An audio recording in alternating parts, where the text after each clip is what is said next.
کہتے رسول گرامی اپنے اصحاب کے ساتھ آواز تھوڑی بڑھا دیجیے گا، ایک جگہ سے گزر رہے تھے تو جب تھک گئے تو سارے اصحاب رکے تاکہ تھوڑا کھانا کھائیں، وضو کریں، استراحت کریں.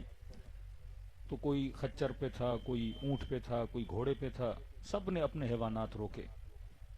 تو نبی کے ایک صحابی نے دیکھا کہ یہ سارے کوئی اونٹ چھوڑ کے جا رہا ہے، کوئی گھوڑا چھوڑ کے جا رہا ہے، ایسا نہ ہو کہ جب واپسی ہو تو کسی کو اونٹ نہ ملے، کسی کو گھوڑا نہ ملے، تو یہ بیچارے پریشان نہ ہوں. اس نے نیکی کی نیت سے زمین میں کیل لگائی اور ان کے گھوڑوں کو اور ان کی رسیوں کو اس کیل سے باندھ دیا. اور جب خیمے میں گیا اور کہنے لگا یا رسول اللہ آج میں نے ایک کام کیا ہے. نبی نے کہا کیا کیا ہے یا رسول اللہ؟ میں نے سوچا کہ یہ اصحاب پریشان نہ ہو جائیں تو میں نے زمین میں کیلا لگایا ہے تاکہ سب کو اپنی سواریاں مل جائیں. تو نبی نے فرمایا اللہ تجھے جزائے خیر دے، تو نے بہترین کام کیا. کئی مہینوں کے بعد اسی راستے سے پھر رسول گزرے، کسی نبی کے صحابی کا پاؤں اسی کیلے سے ٹکرایا. اس نے کہا بھائی یہ تو بڑی خطرناک چیز ہے، میں ٹکرایا ہوں پچھلے والے بھی ٹکرائیں گے. اس نے کیا کیا کہ اس کیلے کو اکھاڑ کے پھینک دیا. آیا رسول کے خیمے میں کہ یا رسول اللہ آج میں نے ایک بہت اچھا کام کیا ہے. کہ تو نے کیا کیا ہے؟ کہ یا رسول اللہ ایک کیلا تھا جس سے ہر بندے کا پاؤں ٹکرا رہا تھا، میں نے اس کو اکھاڑ کے پھینک دیا. نبی نے فرمایا اللہ تجھے بھی جزائے خیر دے. خدا یہ نہیں دیکھتا کیلا لگایا کس نے ہے، نکالا کس نے ہے، اللہ لگانے والے اور نکالنے والے کی نیت کو دیکھتا ہے.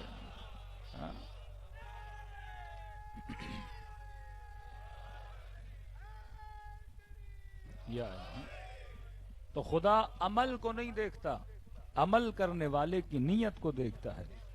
لشکر یزید میں بھی نماز ہو رہی ہے، لشکر حسین میں بھی نماز ہو رہی ہے، لیکن خدا سجدے کرنے والوں کے سجدوں کو نہیں دیکھ رہا، خدا ساجد کی نیت کو دیکھ رہا ہے.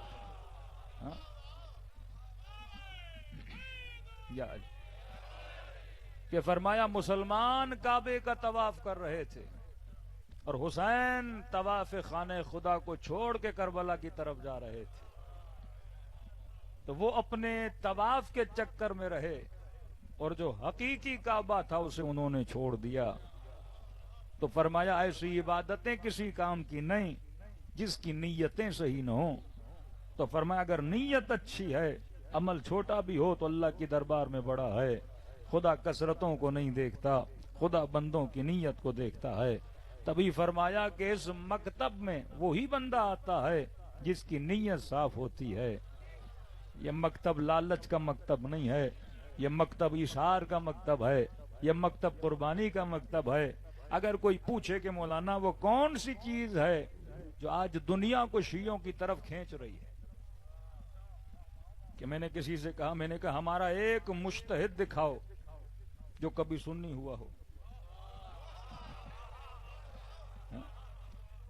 میں نے کہا یہ ایک دلیل ہے. میں نے کہا ایک مجتہد دکھاؤ، شیعہ نجف میں بیٹھے ہیں، قم میں بیٹھے ہیں، ایک مجتہد دکھا دو جو یہ کہے کہ الحمدللہ پہلے شیعہ تھا اب سنی بن گیا. میں نے کہا نہیں ڈھونڈ پاؤ گے، لیکن میں کتنے مفتی دکھاؤں؟ مفتی تھے بعد میں کیا بنے؟ شیعہ بنے. مشہور ہیں قبلہ اسماعیل دیوبند صاحب، یہ اہل سنت کے دیوبند کے بہت بڑے مفتی تھے. کسی نے قبلہ اب شیعہ بن گئے ہیں ذرا دیوبند تو ہٹا لیجئے. کہنے لگے یہ نام نہیں ہٹاؤں گا تاکہ جب جب دنیا سنے اسے پتا چلے میں کیا تھا، علی نے کیا بنایا مجھے.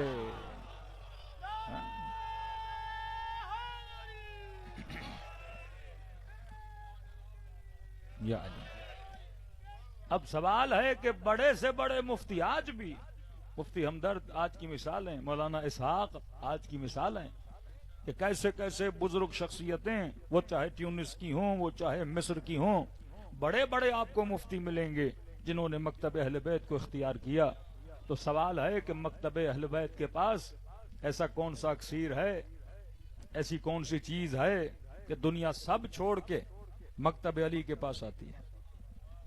اگر کوئی یہ کہے کہ مکتب علی میں نماز ہے تو نماز تو ان کے پاس بھی ہے. اگر کوئی کہے کہ مکتب اہل بیت میں روزہ ہے، روزہ تو وہاں بھی ہے. اگر کوئی کہے کہ مکتب اہل بیت میں مثلاً حج ہے، حج تو وہاں بھی ہے. اگر کوئی کہے کہ مکتب اہل بیت میں ذکر خدا ہے تو ذکر خدا تو وہاں بھی ہے. ایسے کتنے مشترکات ہیں جو اہل سنت کے بھائیوں میں اور شیعوں کے یہاں ہے. مکتب علی میں کیا ہے؟ مکتب اہل بیت میں کیا ہے؟ وہ کون سی کشش ہے جو ہر بندے کو در علی پہ لاتی ہے؟ وہ کون سی کشش ہے آج ہر بندے کو کربلا بھیجنے پر مجبور کر رہی ہے؟ ہاں؟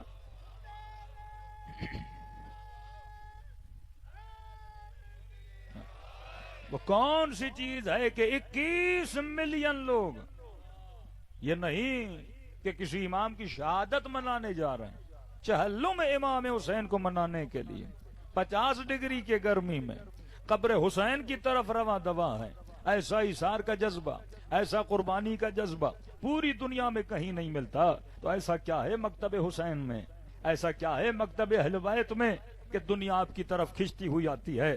فرمایا ایک چیز ہے اس مکتب میں، اور شاید کسی کو برا لگے، لیکن لگے تو لگے، یہ حقیقت ہے اور حقیقت ثابت کر کے بتاؤں گا. فرمایا اس مکتب میں عقل ہے.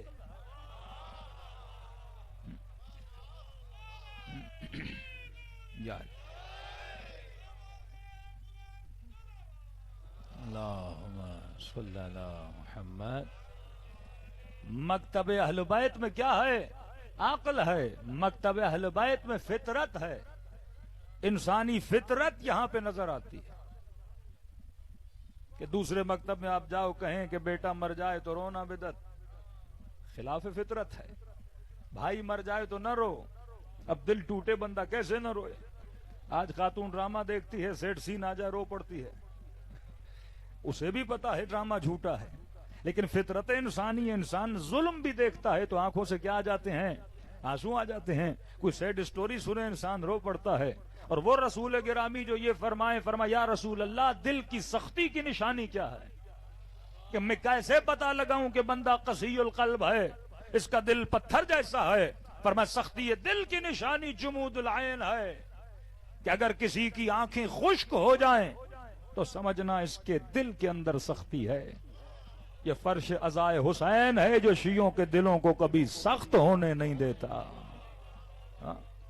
دنیا کی کون سی قوم ہے جو اتنا روتی ہے جتنا اہل بیت کے چاہنے والے روتے ہیں؟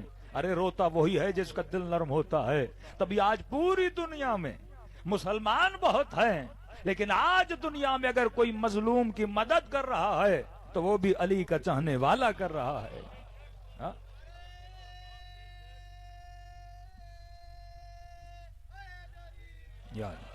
تو فرمایا انسان اور مکتب اہل بیت کا انسان، کیونکہ اہل بیت کا کام ہے بندے کو انسان بنانا. اگر نگاہ بصیرت سے دیکھو تو ظاہراً یہ نظر آئے گا کہ کربلا میں 2 انسانوں کی جنگ تھی، لیکن بصیرت کی نگاہ سے دیکھو گے ایک طرف انسان نظر آئیں گے، دوسری طرف انسان نما حیوان نظر آئیں گے. اور یہ قرآن کہہ رہا، میں نہیں کہہ رہا. اولئک کالانعام بل ہم اضل. خدا کہتا ہے بعض لوگ کس کی طرح ہیں؟ حیوان کی طرح ہیں، بلکہ یہ کہا کہ حیوان سے بدتر ہیں.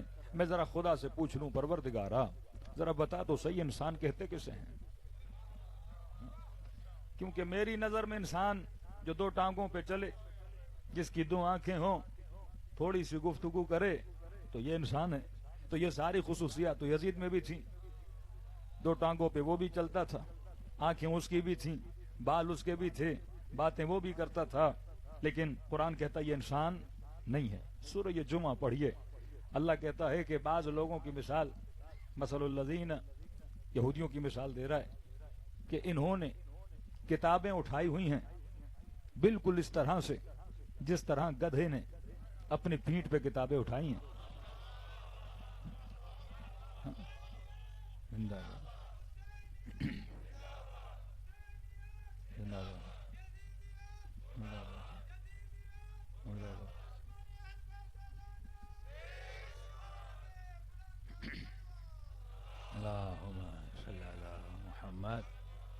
اب تھوڑا باتوں پہ غور ہو، نعرے اینڈ میں لگیں، بیچ میں تسلسل میرا نہ کٹ جائے، کیونکہ بعض مجلسیں ہوتی ہیں جوش والی، بعض ہوتی ہیں ہوش والی. تو میری عادت ہے ہوش والی مجلس پڑھنے کا، کیونکہ وہ مجلس جو فکر کو بیدار نہ کرے. جسم تو آپ کا ویسے ہی بیدار ہے، حسین فکر کو بیدار کرنے آتے ہیں. ہم چل بھی رہے ہیں، جاگ بھی رہے ہیں، پھر بھی رہے ہیں، تو پروردگارا کیوں انہیں کہا کہ یہ حیوان ہیں، بلکہ حیوان سے بدتر ہیں. فرمایا ان کی مثال ایسے ہے، حمل التورات، یہ تورات اور انجیل کو اٹھائے پھرتے ہیں، کمثل الحمار یحمل اسفارا، ان کی مثال ایسے ہے جیسے گدھے کی پیٹھ پہ کتابیں رکھی جائیں. اب سوال ہے گدھے کی مثال کیوں دی؟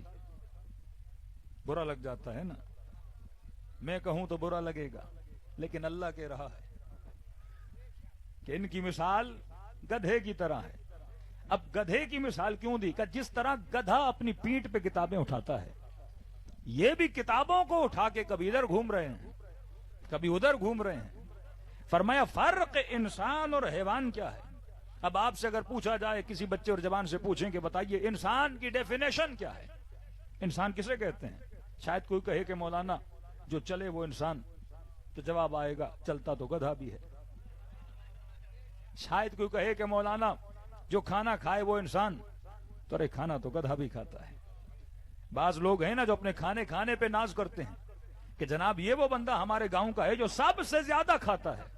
تو کہیں گے اگر زیادہ کھانے میں فخر انسانی ہوتا تو بھینس تو آپ سے زیادہ کھا لیتی ہے. ہاں. اگر کوئی یہ کہے کہ مثلاً یہ ہمارے گاؤں کا بہت بڑا پہلوان ہے، جس طرح خندق والے کہہ رہے تھے کہ امر بغداد کے مقابلے میں نہ جانا، یہ اونٹنی کا بچہ اٹھا لیتا ہے، ایک دن میں بکری کھا لیتا ہے، تو فرمایا فخر انسانی یہ نہیں کہ کون وزن زیادہ اٹھاتا ہے، کتنے کتنے انسانوں کو پٹخا ہوا ہے.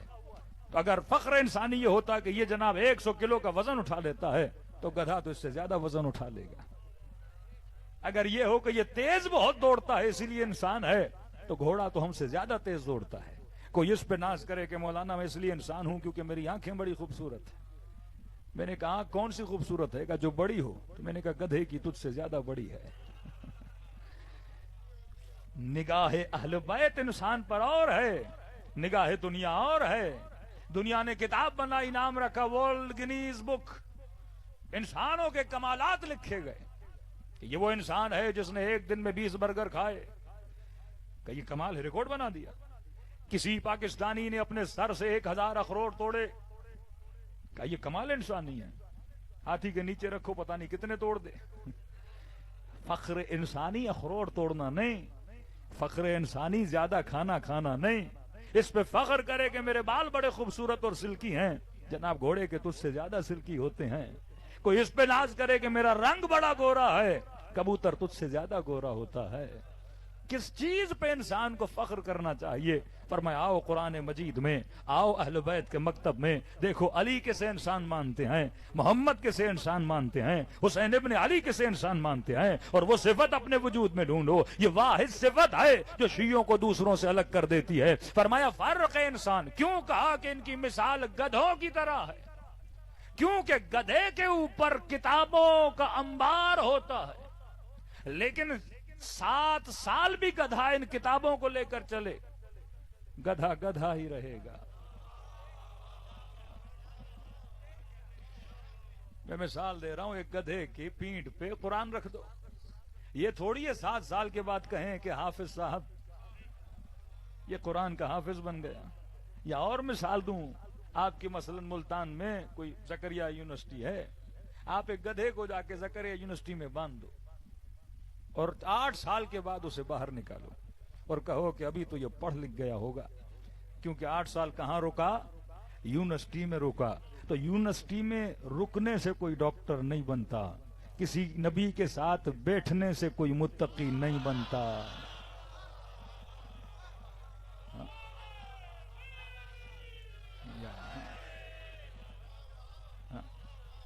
کہ آپ کہیں جناب بہت بڑا عالم بن گیا کیونکہ مولانا کے ساتھ تھا 4 گھنٹے. تو کئی تھے جو نبیوں کے ساتھ رہے. تو گدھا اگر نبی کے ساتھ بھی ہو تو گدھا گدھے کا گدھا رہتا ہے. فرق انسان اور حیوان کیا ہے؟ حیوان یونیورسٹی میں باندھ دو یا مسجد میں باندھ دو، تو مسجد میں باندھنے سے نمازی نہیں بنے گا، یونیورسٹی میں باندھنے سے ڈاکٹر اور ٹیچر نہیں بندھے گا. فرمایا انسان وہ واحد وجود ہے جسے خدا نے یہ صلاحیت دی ہے کہ اگر وہ علم کی محفل میں جائے تو تحصیل علم حاصل کر لیتا ہے. کمال انسان یہ ہے کہ اگر علی کے ساتھ رہے تو کبھی سلمان بن جاتا ہے، کبھی ابو ذر بن جاتا ہے، کبھی حر و حبیب ابن مظاہر بن جاتا ہے. فرمایا اگر انسان تحصیل نہ کرے، مطلب کتابیں ہوں پر علم حاصل نہ کرے، عالم کے ساتھ ہو پر اثر نہ لے، حسین کی محفل میں آئے پر حسینی نہ بنے، نبی کے محفل میں بیٹھے پر سلمان نہ بنے. فرمایا بیٹھنا مطلب نہیں ہے، مطلب یہ ہے جو نبی کہے اسے حاصل کرے اور پھر عمل کرے تو یہ انسان کہلائے گا، ورنہ یہ انسان نہیں کہلائے گا. کیونکہ حیوان کو خدا نے یہ صلاحیت نہیں دی ہے، اگر دی بھی ہے تو خدا نے بڑی مختصر دی ہے. آپ ایک طوطے کو 4 لفظ سکھا دو گے، آپ ایک گھوڑے اور گدھے کو اتنا سکھاؤ گے کہ رسی یہاں کی کھینچوں تو یہاں چلو، وہاں کی کھینچوں تو وہاں چلو، لیکن یہ نہیں کہ اتنا سکھا دو کہ وہ ڈاکٹر بن جائیں، اتنا سکھا دو کہ وہ ڈرائیور بن جائے. فرمایا یہ صلاحیت اللہ نے کس کے اندر رکھی ہے؟ انسان کے اندر رکھی ہے. اب یہ انسان صلاحیت حاصل کر کے بنتا کیا ہے؟ اس نے مختلف درجات کو حاصل کرنا ہے. قاضی شرح کے پاس علم تھا، عقل نہیں تھی. پہلی منزل ہے علم، دوسری منزل ہے عقل. ابن سعد کے پاس علم تھا پر عقل نہیں تھی. ابن ملجم کے پاس علم تھا پر عقل نہیں تھی. آج کے مفتی کے پاس علم ہے پر عقل نہیں ہے. فرمایا جس کے پاس عقل ہو وہ در علی کا غلام بنتا ہے، کیونکہ عقل کا حکم ہے کہ اگر عقل کو موٹا کرنا ہے تو عقل کی غذا علم ہے. اور نبی نے فرمایا انا مدینۃ العلم وعلی بابها، میں شہر علم ہوں اور در کون ہے؟ علی ابن ابی طالب ہے. صلوات پڑھے محمد وعلی محمد. ایک صلوات اور پڑھے محمد وعلی محمد. اب شاید آپ کے ذہن میں سوال ہو مولانا پھر یہ عقل کیا ہے؟ علم کا تو پتہ چل گیا، عقل کیا ہے؟ علم آپ یونیورسٹی سے حاصل کرو گے، کتابوں سے حاصل کرو گے، مجلسوں سے حاصل کرو گے، لیکن سوال علم ملنے کے بعد کیا میں عقل مند بنتا ہوں کہ نہیں؟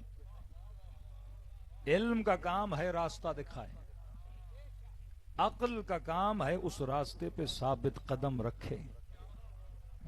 چھوٹی سی مثال دوں، آپ کسی ڈاکٹر کے پاس گئے، کہا ڈاکٹر صاحب کھانسی بہت ہے. تو ڈاکٹر نے کہا کہ سگریٹ پیتے ہو؟ آپ نے کہا پیتا ہوں. کہا سگریٹ چھوڑ دو، کہیں کینسر نہ ہو جائے، ٹی بی نہ ہو جائے، اگر زیادہ پیو گے تو مر جاؤ گے. تو اس نے کہا ٹھیک ہے ڈاکٹر صاحب، مرنا میں نے نہیں ہے لہٰذا میں سگریٹ چھوڑ رہا ہوں. 4-5 ہفتے کے بعد آپ کی دوست کی تھی شادی، آپ دوست کی شادی میں چلے گئے. آپ نے دیکھا وہی ڈاکٹر وہاں کھڑا ہے اور سگریٹ پہ سگریٹ پی رہا ہے. آپ نے کہا عجیب بندہ ہے، مجھے کہا نہ پیو ٹی بی ہوگی اور خود پی رہا ہے. امیر فرماتے ہیں جو اپنے علم پہ عمل نہ کرے اس سے بڑا کوئی بے عقل نہیں ہے. مولا بے عقل کو جاہل بولتے ہیں. علم ملا اور علم پہ کیا کرے؟ عمل کرے. اب علم پہ عمل کون کرواتا ہے؟ عقل کرواتی ہے. عقل کیا ہے؟ عربوں کے سروں پہ آپ نے دیکھا ہوگا ایک رسی مانند چیز ہوتی ہے گول گول، کوئی ٹائر بولتا ہے، کوئی کیا بولتا ہے. عرب اس کو بولتے ہیں عقال. اور عقل نکلا عقال سے. عقال کیوں بولتے ہیں؟ یہ ان کی کلچر بن چکا ہے. آج تو گاڑیوں میں بیٹھتے ہیں لیکن پہلے عربوں کی سواری تھی اونٹ. تو جس طرح ہمیشہ آپ کی جیب میں گاڑی کی چابی ہوتی ہے، یہ جو ان کے سروں پر ہے یہ سمجھو ایک طرح سے اونٹ کی چابی تھی. یہ جہاں بھی جاتے تھے، تھک گئے، کھانا کھانا ہے، رات کو سونا ہے، اونٹ بھاگ نہ جائے، اونٹ کو بٹھاتے تھے، اس کے گھٹنے پہ یہ رسی باندھ دیتے تھے. پھر جب صبح اٹھے رسی کو کھولا، رسی کو سر پہ رکھا اور اونٹ پہ چلے اور آگے بڑھے. ماسو فرماتے ہیں عقل کا نام ہے گرہ لگانا. کیا لگانا؟ گرہ لگانا. آج کی نسل کو اگر سمجھاؤں، عقل کا کام ہے بریک لگانا. کہ جس میں بریک نہیں وہ علی والا نہیں.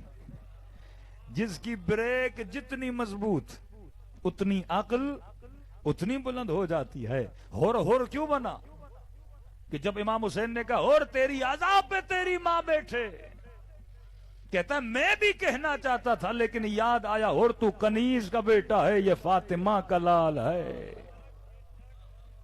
تو اپنی زبان پہ کیا لگائی؟ بریک لگائی. ابن سعد کے بریک فیل تھے.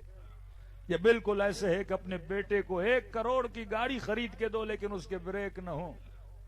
کہا امت کو علم تو دیا لوگوں نے، بریکیں نہیں دیں.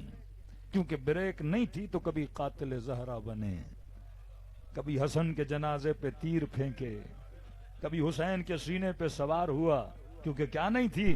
بریک نہیں تھی. مولا فرماتے ہیں یہ بریک اگر مومن کی جتنی مضبوط ہو وہ کبھی سلمان بنتا ہے، کبھی ابو ذر بن جاتا ہے، کبھی میں سمیت تمار بن جاتا ہے. کسی نے کہا مولا سلمان اتنا کیوں پسند ہے؟ فرمایا 3 چیزوں کی وجہ سے علی کو سلمان بڑا پیارا ہے. مولا وہ کون سی چیزیں ہیں؟ فرمایا پہلی چیز جو سلمان کی علی کو پسند ہے، دیکھو صاحب عقل ہے جناب سلمان اور امیر المومنین اس کو پسند کر رہے ہیں. یعنی اگر ہم بھی صاحب عقل بن جائیں تو ہم محبوب امام زمانہ بن جائیں. اگر صاحب عقل نہ ہو تو اس مکتب سے کوئی تعلق نہیں ہے. اور مجلس کا مکتب یہ ہے کہ ہمارے عقول کو زیادہ مضبوط کر دیا جائے. بندہ نمازی بھی بن جائے لیکن اگر عقل نہ ہو تو فائدہ نہیں ہے. روزے دار بھی بن جائے عقل نہ ہو تو فائدہ نہیں ہے. کتنے بڑے بڑے نمازی تھے، عابد تھے، لیکن اللہ کے راستے سے ہٹ گئے. اب لوگوں کو نہیں پتا کہ شیور کتنا نمازی تھا، ابن سعد کتنا نمازی تھا. ان کے ماتھوں پہ سجدوں کے نشان تھے لیکن وجود میں عقل نہیں تھی.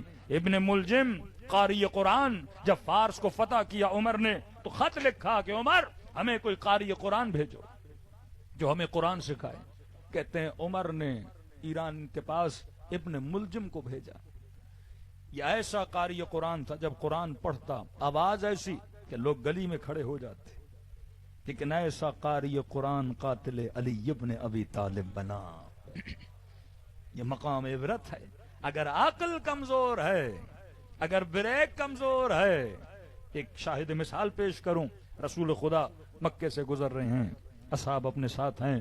کیا دیکھا؟ اس زمانے میں عرب اگر بہادری کا اظہار کرتے تھے تو بڑے بڑے پتھر اٹھاتے تھے کہ بھئی میں بہت بہادر ہوں. تو نبی گزر رہے تھے، اصحاب نے کہا یا رسول اللہ یہ عربوں کے سب سے بڑے بہادر، جوانوں کے لیے خاص عرض کر رہا ہوں، یہ عربوں کے سب سے بڑے بہادر ہیں. نبی نے کہا کیوں؟ کہ یا رسول اللہ اتنے بھاری پتھر ہم 5 لوگ بھی ملیں تو نہیں اٹھا سکتے.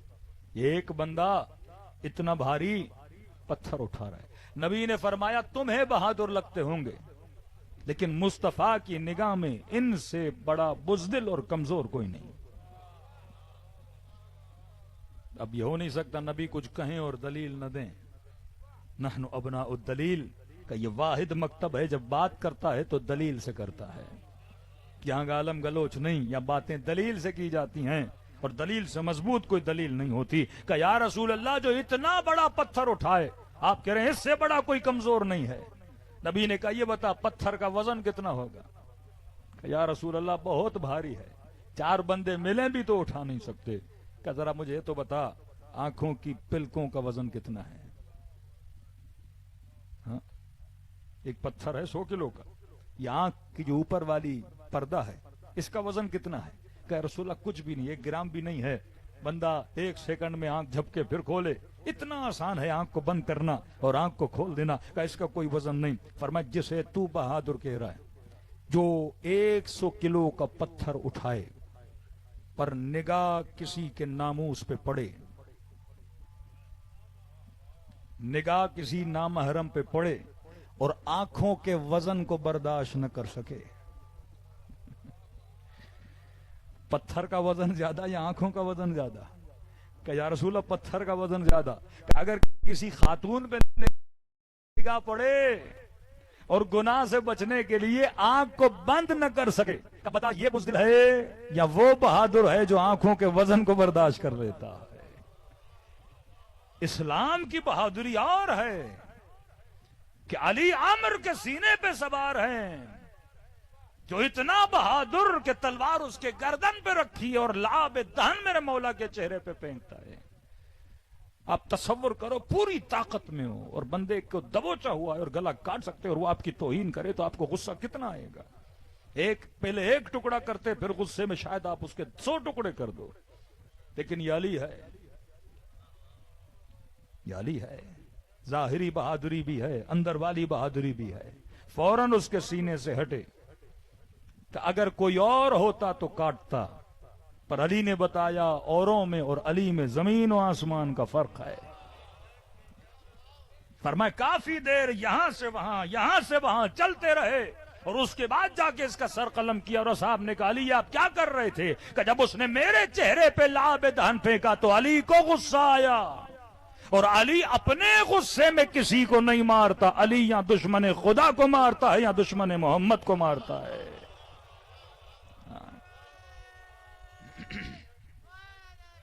یا علی عقل، اللہم صلی علی محمد. تو عقل نام ہے اسی بریک کا کہ باپ نے جواں بیٹے کو تھپڑ مارا. فطرت انسانی ہے، 4 لوگوں کے سامنے توہین ہو تو غصہ آتا ہے. اب غصہ آیا، باپ کو جواب دینا چاہے گا، پر علی والی عقل ہوگی تو رک جائے گا کہ وَلَا تَقُولُ لَهُمَا اُفٍّ. اے مومن یہ دیکھ کہ تو غصہ کس پہ کر رہا ہے، سامنے باپ کھڑا ہے یا بیٹا کھڑا ہے. یہی عقل ہے جو انسان کو با ادب بنا دیتی ہے. ہاں، بیوی دیکھے سامنے شوہر ہے، بیٹا دیکھے سامنے باپ ہے، آنکھیں دیکھیں کہ سامنے کون کھڑا ہے، زبان دیکھے کہ میں نے کیا بولنا ہے، شکم دیکھے کہ کون سا لقمہ شکم کے اندر جانا ہے. فرمائیے جو بدن کے اندر 7 آزادیاں ہیں، اب عقل مند ہوگا تو اپنے اعضاء پہ شیطان کی ولایت کو نافذ نہیں کرے گا، علی کی ولایت کو نافذ کرے گا. امیر کے پاس گیا ایک مومن اور کہنے لگا کہ مولا میں آپ کا بہت بڑا چاہنے والا ہوں. امیر المومنین نے فرمایا کہ مجھ سے محبت تو کرتے ہو لیکن میری ولایت کو نہیں مانتے ہو. کہا مولا مذاق مت کریے، میں رسول خدا کے بعد اگر کسی کو اپنا امام مانتا ہوں وہ آپ کو مانتا ہوں، آپ کیسے کہہ سکتے ہیں میں آپ کی ولایت کو نہیں. کہا میں دیکھ رہا ہوں تیرے اندر علی کی ولایت نہیں ہے. تعجب سے کہا مولا ولایت کا کیا مطلب ہے؟ امام مانتا ہوں آپ کو. امام نے فرمایا جا دیکھ ولایت کا مطلب ہے حکومت، ولایت کا مطلب حکومت. فرمایا تو علی کی حکومت کو نہیں مانتا. سادہ سا مومن تھا، معرفت کم تھی.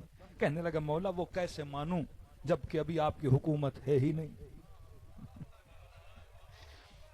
مولا وہ پہلا تخت پہ بیٹھا ہے آپ تو بیٹھے نہیں، یا کبھی دوسرا بیٹھا ہے آپ بیٹھے نہیں، یا تیسرے بیٹھے ہیں آپ بیٹھے نہیں. تو حکومت کو تو تب مانو نا جب آپ کس پر آ جائیں، حکومت پر آ جائیں. تو گویا مولا نے کہا نادان، یہ وہ حکومت نہیں ہے جو دنیا والوں کو دی جاتی ہے. یہ حکومت تو فرعون کو بھی ملی، یہ حکومت تو نمرود کو بھی ملی، لیکن ہم حاکم ہیں. مولا کیسے حاکم ہیں؟ فرمایا ہماری حکومت ہمارے شیعوں کے دلوں پہ ہوتی ہے.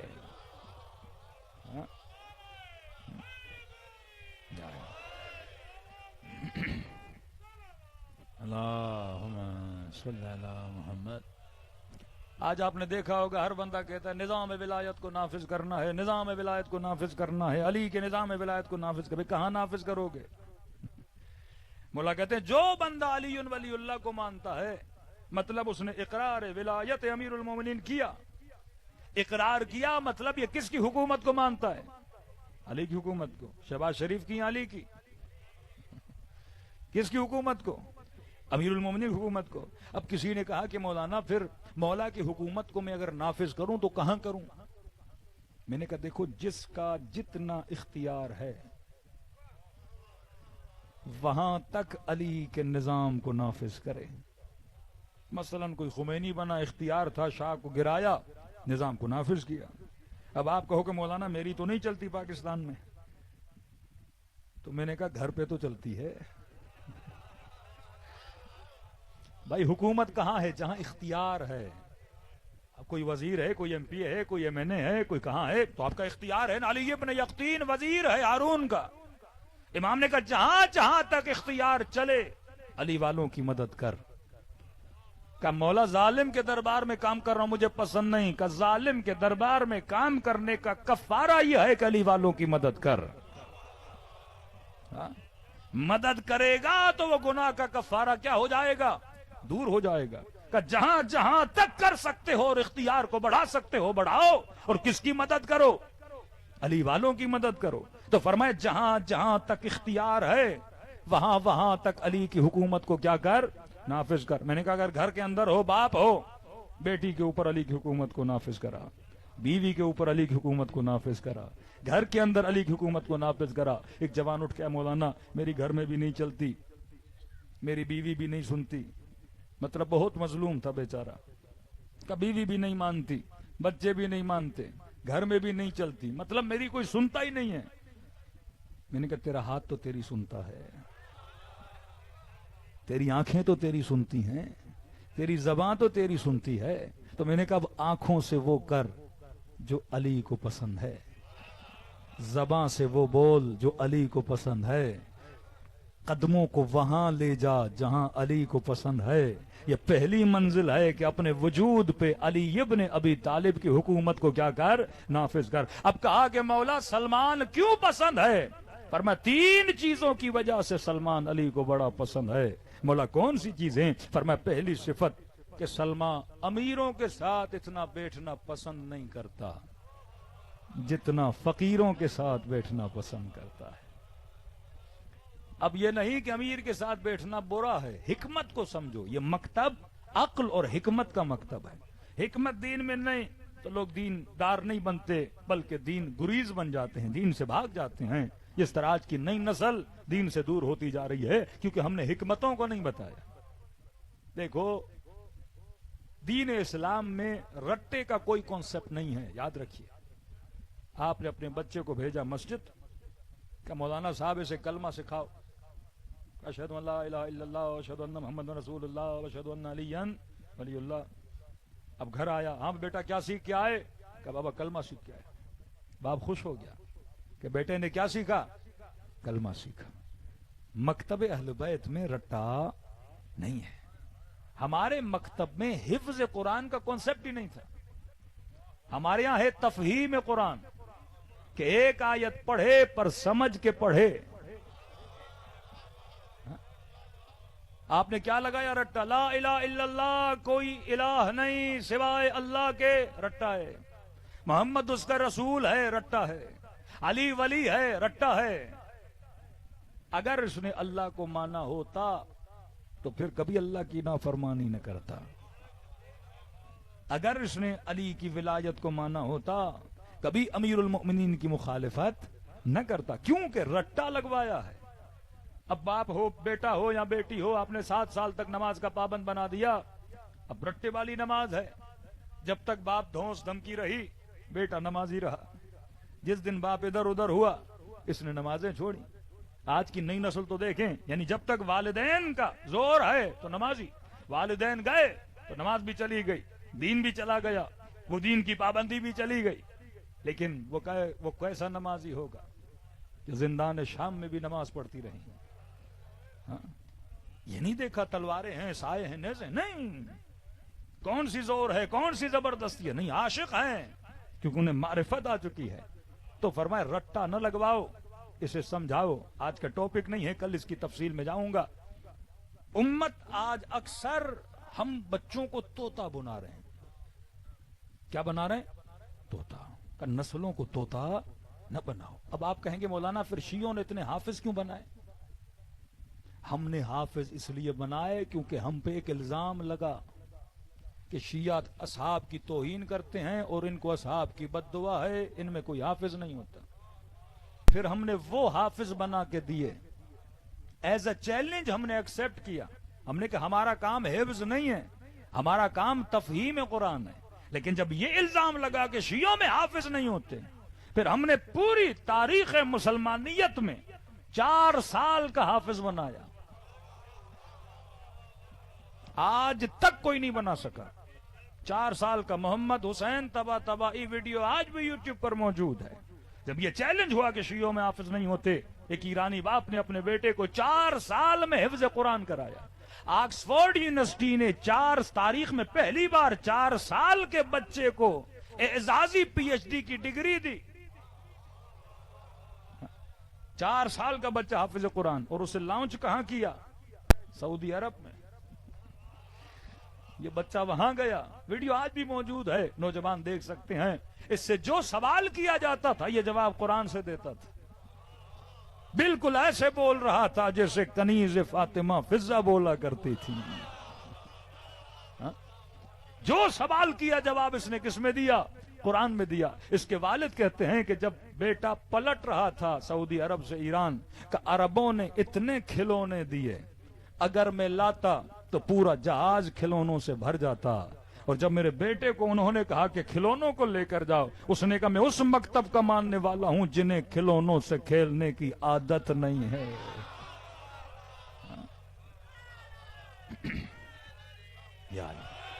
یہ وہ مکتب تھا کہ ہم نے تفہیم پہ کام کیا، رٹوں پہ کام نہیں کیا۔ رٹے لگانے میں کیا ہے؟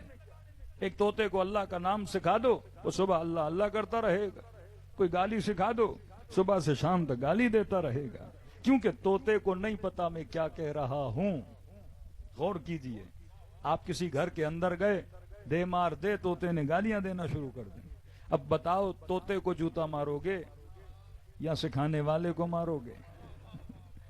آپ کو بھی پتا ہے طوطے کا قصور نہیں ہے، کیوں؟ وہ جو بول رہا ہے سمجھ نہیں رہا۔ عقل مند وہ ہے جو بولے سمجھ کے بولے۔ یہ جو کہہ رہا ہے لا الہ الا اللہ، کیا یہ سمجھ رہا ہے کہ نہیں؟ محمد رسول اللہ کیا سمجھ رہا ہے کہ نہیں؟ علی ولی اللہ کیا سمجھ رہا ہے کہ نہیں؟ اس نے سمجھا کہ صرف علی کو ولی کہنے سے ولایت نافذ ہو جاتی ہے، اللہ کو اللہ کہنے سے موحد بن جاتا ہے، محمد کو محمد کہنے سے نبوت کا اقرار ہو جاتا ہے۔ فرمایا نہیں میرے بندے، جب تک ولایت کو ایکسپٹ نہیں کرتے، ایکسپٹنس آف ولایت یہ ہے کہ جب تک تمہارے دل پر آل رسول کی حکومت نہیں ہوتی۔ فرمایا سلمان اسی لیے اچھا لگتا ہے کیونکہ سلمان کو فقیروں کے ساتھ بیٹھنا زیادہ پسند ہے۔ اب حکمت سمجھو، کیونکہ امیر کے ساتھ بیٹھنے میں لالچ ہے۔ مشہور آدمی ہے بیٹھوں فوٹو نکل جائیں، امیر آدمی ہے بیٹھوں، لالچ ہے نا، کہیں نہ کہیں کوئی عنصر ہے، لالچ کا عنصر ہے۔ کوئی مشہوروں سے دوستی کا شوقین، کوئی امیروں سے، کوئی حسینوں سے، کوئی مشہوروں سے آدمی ناطے بناتا ہے، لیکن فقیر سے ناطا کیوں بنائے؟ کیونکہ فقیر سے کچھ ملنا نہیں ہے، فقیر کے بیٹھنے کو کچھ دینا ہے۔ یہ کہنے لگا کہ حسن ابن علی 3 دن ہو گئے میرا دوست نہیں آیا، کبھی میرے سر کو دباتا تھا، کبھی اپنے ہاتھوں سے کھانا کھلاتا تھا۔ فقیر کی تو خدمت کرنی پڑتی ہے نا، تو اب فقیر کے ساتھ وہی بیٹھے گا جس کی لالچ نہیں ہوگی۔ اور کیوں بیٹھے گا؟ کیونکہ اسے پتا ہے کہ امن یجیب المضطر اذا دعا ویکشف السوء، خدا ٹوٹے ہوئے دلوں کی دعاؤں کو قبول کرتا ہے۔ اگر اس کے ساتھ بیٹھا تو کون راضی ہوگا؟ خدا راضی ہوگا۔ تو سلمان جو کر رہا ہے ناپ تول کے کر رہا ہے، اپنی آخرت کو بنانے کے لیے کر رہا ہے۔ کوئی بھی ایسا عمل نہیں کر رہا جو عمل فضول ہو، جس سے اس کی دنیا بھی بنے آخرت بھی بنے۔ تو فرمایا فقیروں کے ساتھ، یہ صفت سلمان علی کو بہت پسند ہے۔ فرمایا دوسری صفت سلمان کی، سلمان عالموں کی محفل میں زیادہ بیٹھ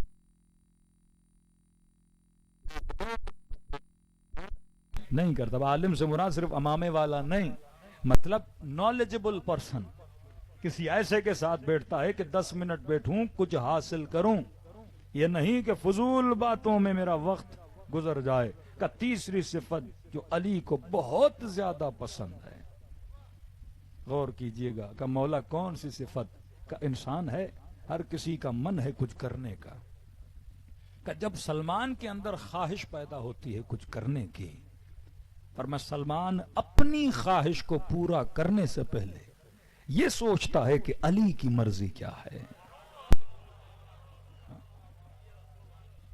یہ نطق ولایت ہے کہ بندہ جو کرے یہ سوچے کہ میرے امام کو کیا پسند ہے، اپنی پسند پہ آل کی پسند کو ترجیح دینا، اپنی مرضیوں پہ خدا کی مرضی کو ترجیح دینا، کہ جب ایسا بنے تو خدا اسے سلمان بنا دیتا ہے۔ صلوات پڑھے محمد و آل محمد۔